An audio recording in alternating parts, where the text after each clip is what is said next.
Bonjour à toutes, bonjour à tous, chers amis youtubeurs. Je vous retrouve aujourd'hui pour vous présenter, toujours avec grand plaisir bien sûr, pour vous présenter un petit Lenormand que vous connaissez peut-être et que j'ai trouvé un peu par hasard et qui m'a littéralement séduite. Il s'agit du Sibella Liberty, donc chez Hello Scarabeo. Et voilà, l'Art Nouveau Oracle.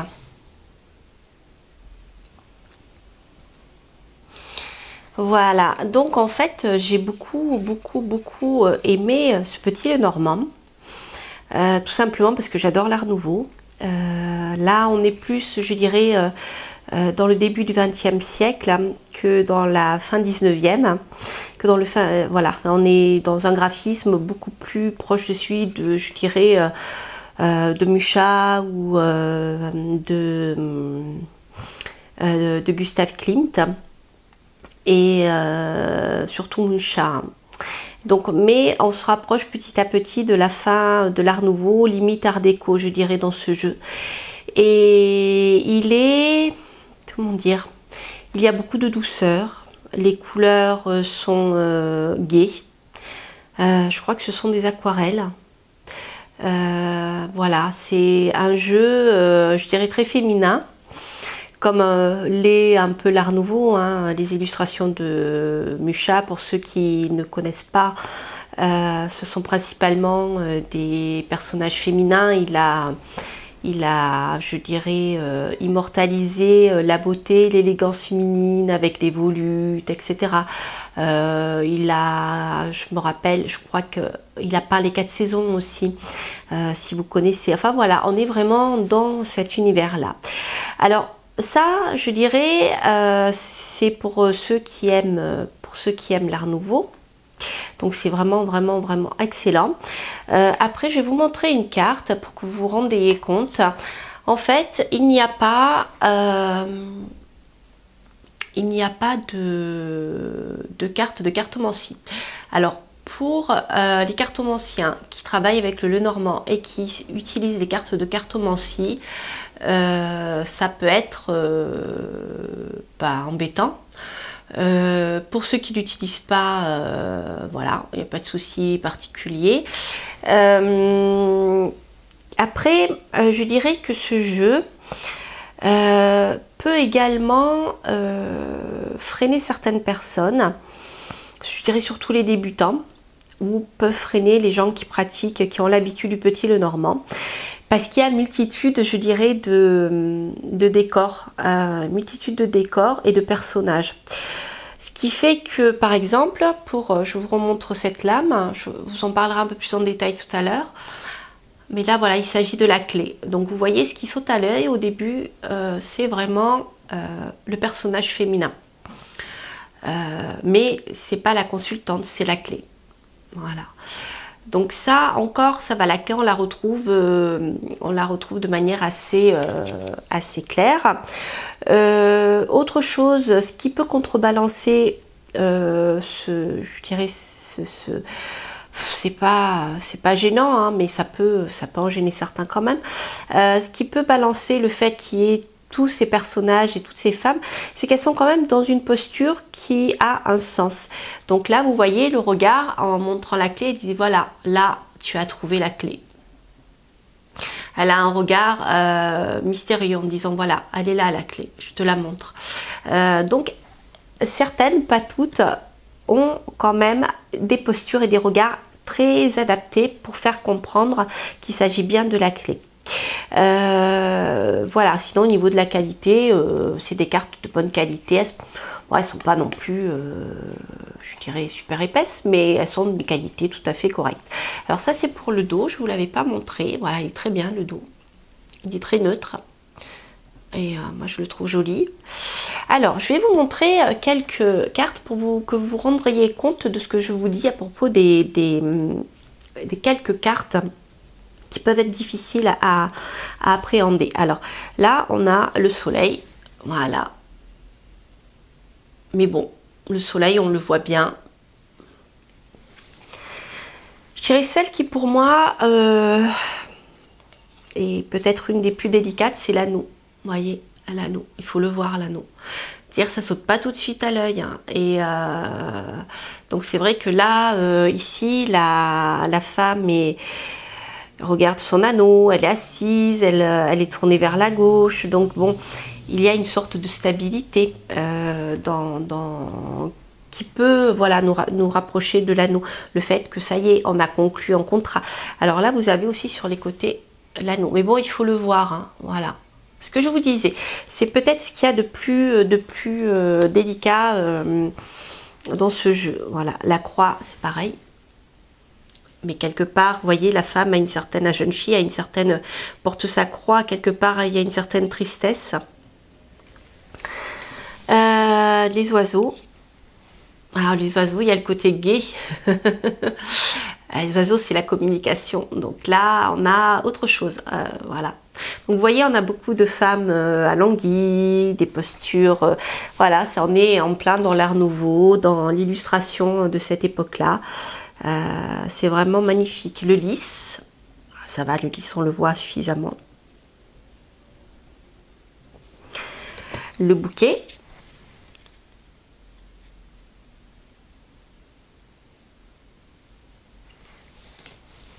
Alors, le livre, le côté révélation de secret du livre, je le trouve pas très clair pour moi. Mais bon, on voit bien le livre. Voilà. La Vierge, alors celle-ci, elle est pour une fois bien représentée. La Vierge, là, la femme est de face, il n'y a pas de souci. On est dans la confrontation.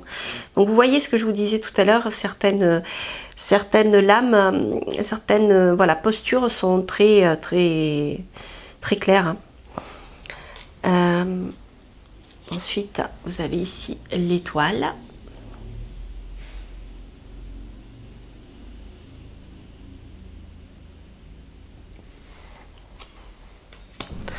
Le lys, la chance. Voilà, donc la posture est alanguie, mais en soi, elle apporte pas grand chose. Après, l'encre.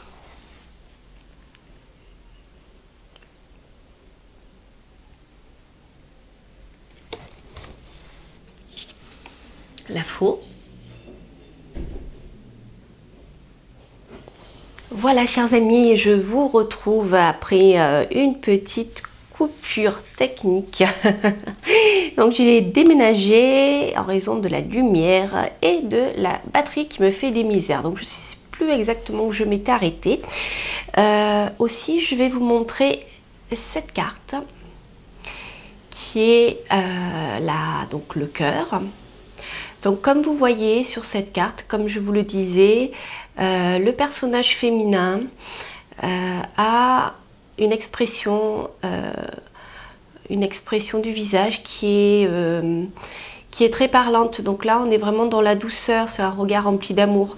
Donc on a en plus la symbolique du cœur, donc qui est tressé avec du lierre. Il y a dans cette lame une solidité, une stabilité qu'il n'y a pas forcément dans le cœur, mais si quelque part, si vous sortez cette lame, c'est que les liens d'amour sont là.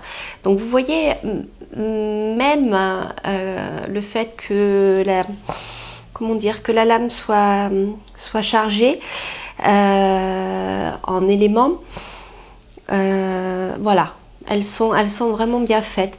Alors les cartes que je vous ai montrées, enfin une partie des cartes que je vous ai montrées sont celles où on trouve un personnage féminin.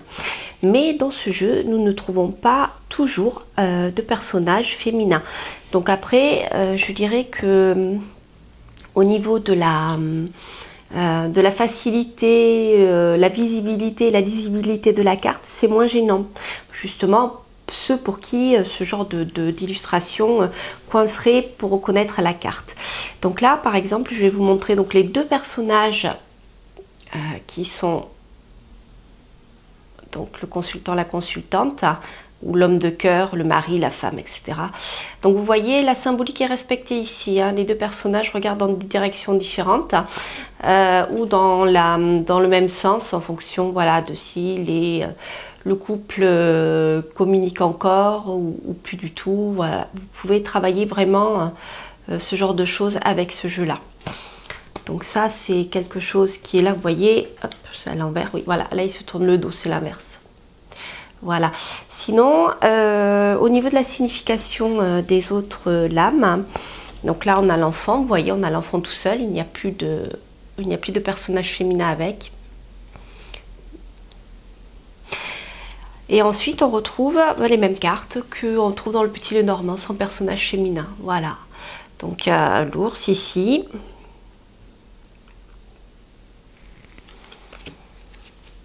Les souris. Ah si, j'avais oublié la lune. Voilà. La maison.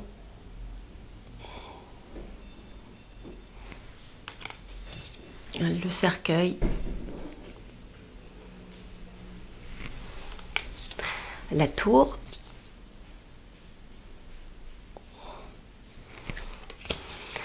Le jardin.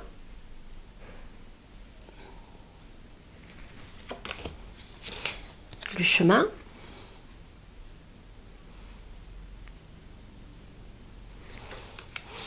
Le chien.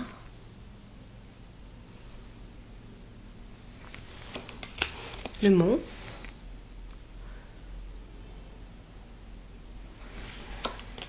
L'arbre.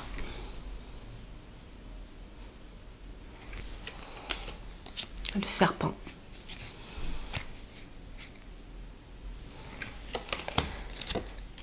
Le poisson. Elle est belle, hein. Vraiment, je trouve que ce jeu... Enfin bon, moi j'aime beaucoup l'Art Nouveau, mais je trouve que c'est vraiment une réussite. Le cavalier.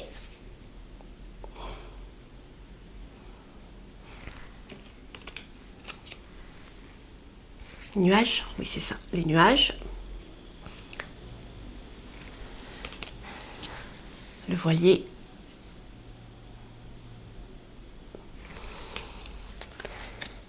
La cigogne.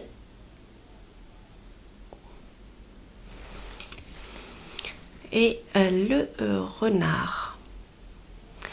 Voilà. Qu'est-ce que je voulais dire d'autre? Je crois que... Oui, en ce qui concerne le livret, donc il y a un petit livret comme dans tous les jeux de Luz Scarabeo, un petit livret multilingue. Personnellement, c'est pas un livret qui me parle dans l'explication des lames. La manière de l'aborder ne me parle pas du tout. Moi, ce que j'aime bien justement dans le Petit Lenormand, c'est son côté divinatoire. Voilà, et là... Je vais vous lire un exemple, comme ça vous vous rendrez mieux compte. Vous allez comprendre ce que je veux dire. Voilà, si par exemple je prends la signification du chevalier, donc celui qu'on a vu là en premier sur son noble destrier. Donc côté positif, on dit laissez-le rentrer dans votre vie. Il est jeune, il ne vous décevra pas. Négative, attention, ce jeune homme veut vous dérober vos rêves et vos espoirs. Voilà.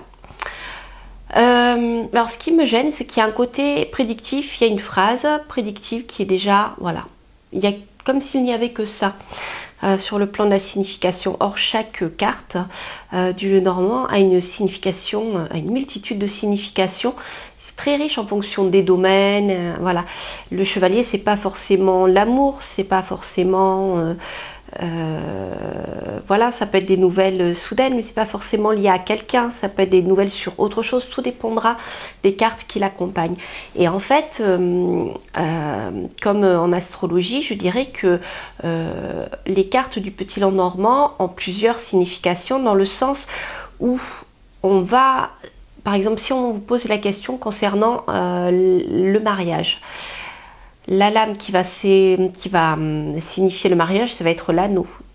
Donc vous allez essayer, vous allez espérer dans votre tirage avoir un anneau accompagné de bonnes cartes, car ce sont les cartes qui accompagnent la carte qui vont lui donner une signification.